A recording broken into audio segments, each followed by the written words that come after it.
চলে এসছি স্নান করে পুজো করে গরম গরম ভাত এই বসলাম ভাত তার সঙ্গে বড়া এই ডাল দিয়ে এই বড়া দিয়ে এটা নিশ্চয়ই কি বল পটল বাটা আগে একবার করেছিলে দারুণ লাগে শুকনো ভাতে এইটা দিয়ে গোটা ভাত চলে যাবে রসুন দিয়ে কালো জিরে দিয়ে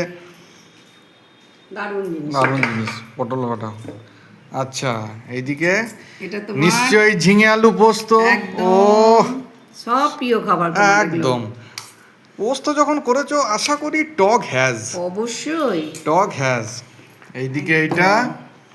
মাছের সর্ষে বাটা হ্যাঁ এটা হচ্ছে মাছের সর্ষে বাটা পোস্ত আর সর্ষে দিয়ে বেশ গামাখা করে হ্যাঁ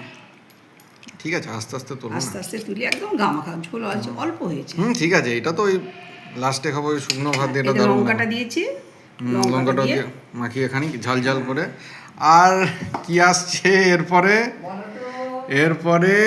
টক যেটা না হলে অ্যাজ এ বীরভূমবাসী যেন মনে হয় কিছু আধুরা থেকে গেল কিছু একটা মানে সবই আছে যেন একটা কিছু মিসিং এটা হচ্ছে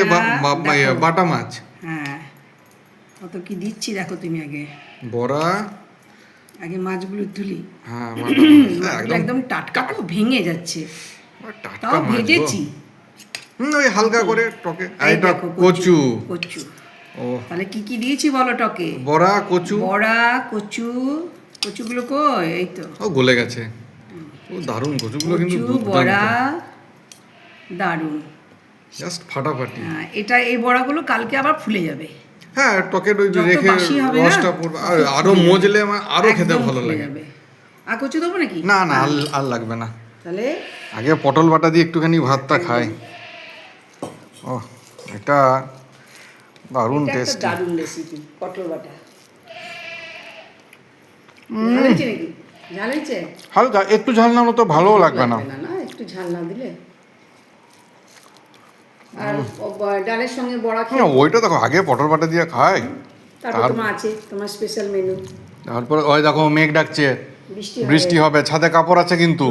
আচ্ছা বেশ ঠিক আছে আমি খেয়ে নিয়ে আসছি ঠিক আছে তুমি খাও আমি দেখছি